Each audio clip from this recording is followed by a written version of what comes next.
tent over there, guys. All right. He put his hands on me. I told him not to. He put his hands on me. What's happening right now? Victim is over here in the north end. They got staff standing to him right now.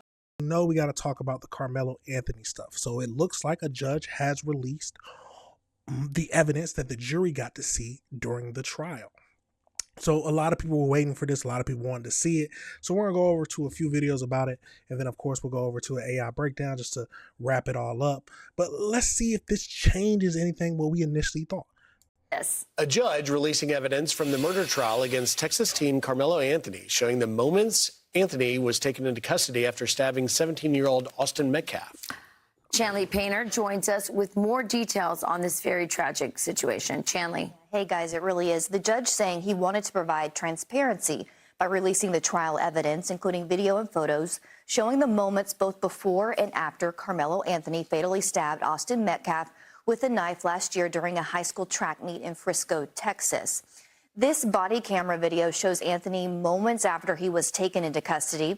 Both he and Metcalf were 17 years old at the time. Anthony claimed he stabbed Metcalf in self-defense. Here's audio of him giving his side of the story. The alleged suspect.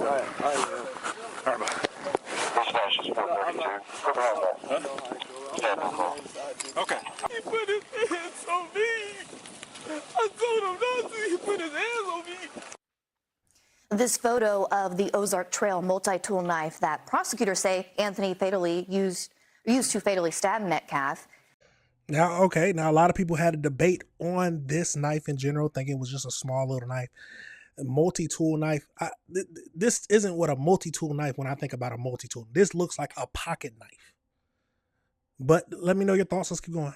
Is part of the trial exhibits that jurors saw during the murder trial. And audio from the 911 calls to police following the deadly stabbing were also made public. Listen. Frisco 911, what is the location of the emergency? Hi, we're at Kuykendall Stadium. My friend just got stabbed. Okay, do you know who stabbed him? We have no clue. He was sitting in our tent, but you need to send an ambulance right now. They're on the way, okay? Give me a description of the person that stabbed him. He was wearing a gray Essentials hoodie. And this surveillance video shows Anthony fleeing the tent where he stabbed Metcalf. A jury found the now 19-year-old guilty of first-degree murder and sentenced him to 35 years in prison. The judge saying, quote, I understood the public's desire to know what happened in the courtroom. The overwhelming focus on my ruling regarding the media in courtroom was to protect the process, witnesses, and jury. Now that the trial is over, it is important to me to provide transparency. Yeah, it makes 100%. And you don't get to see the witnesses who actually were put on stand, but you get to see the evidence that led the jury to make their decision. Now, some people think that it was racist, a jury, or some people think that he should have just gotten off with defense. But we got to look at all the evidence.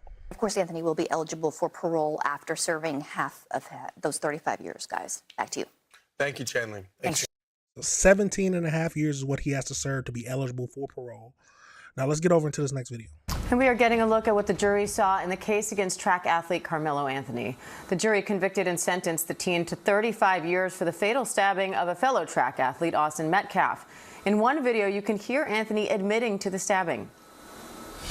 It's the alleged suspect. Okay. I'm not alleged. I did it. Okay.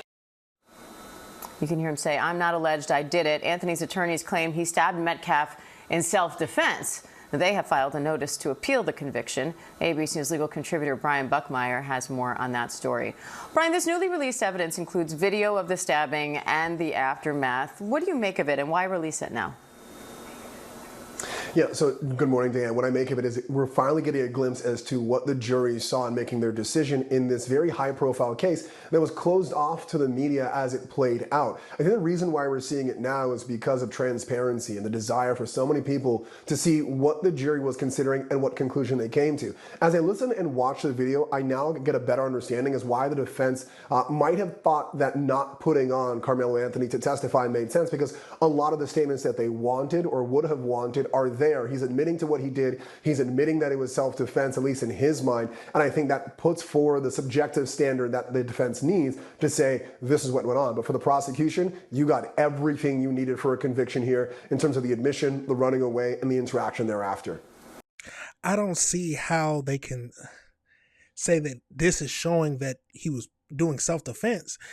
All he said was, I told him not to touch me. And I just don't, I will never believe that that is enough to say that that can qualify for self-defense.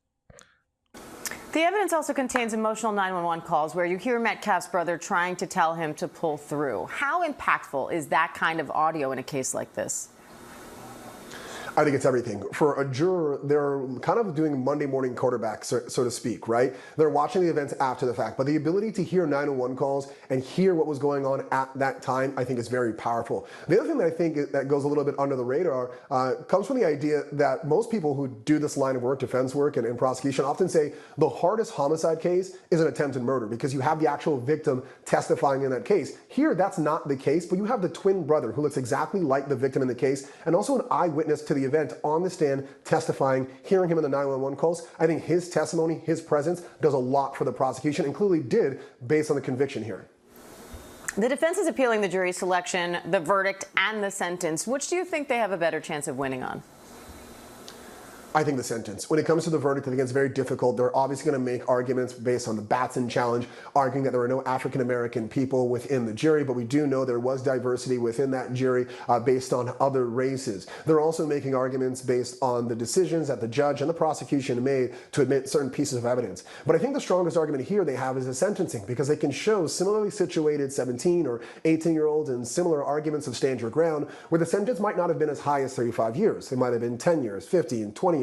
And I think in that argument, they can say that this, based on an Eighth Amendment analysis and argument, is cruel and unusual punishment, too high of a verdict, a sentence based on the allegations. And if they can compare other similarly situated defendants who got less prison time, I think that's the stronger argument than the verdict or even jury selection was improper.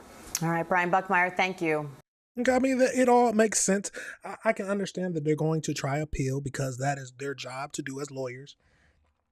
Now, I don't, like he said, I don't see them getting away with saying there was no black people on the jury, since there was people of color, there just weren't black people.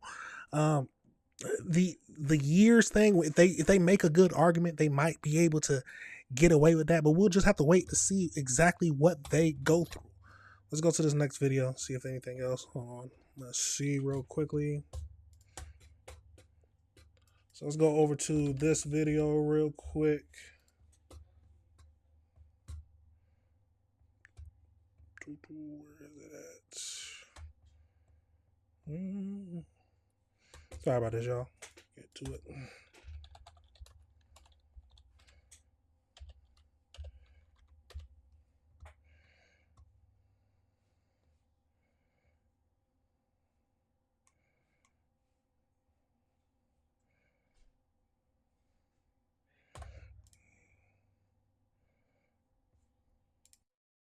Yeah, here it is. Go to this one real quickly.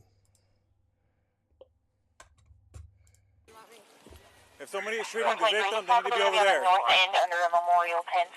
Don't reach for anything, all right, man? Stop right there for me. Dispatch 443. I got the suspects, and they're currently treating the victim. Again, he's on the north end of the stadium. All right. Any weapons on you like that?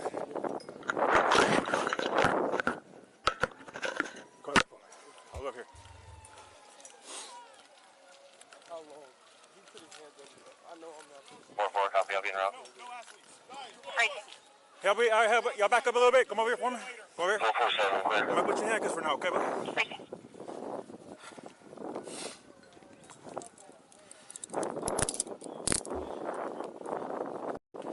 I got. Everyone else can slow down. Suspects detained and handcuffed. Hold on. Have them come to the north. There.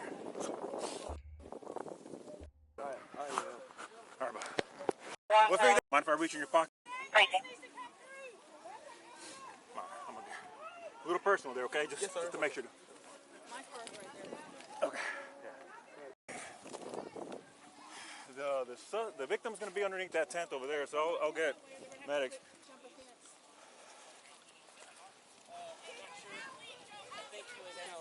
Memorial tent over there, guys. All right. He put his hands on me. I told him not to. He put his hands on me. What's happening right now? Victim is over here on the north end. They got staff standing to him right now. Y'all heard him crying? Let's go back one more time.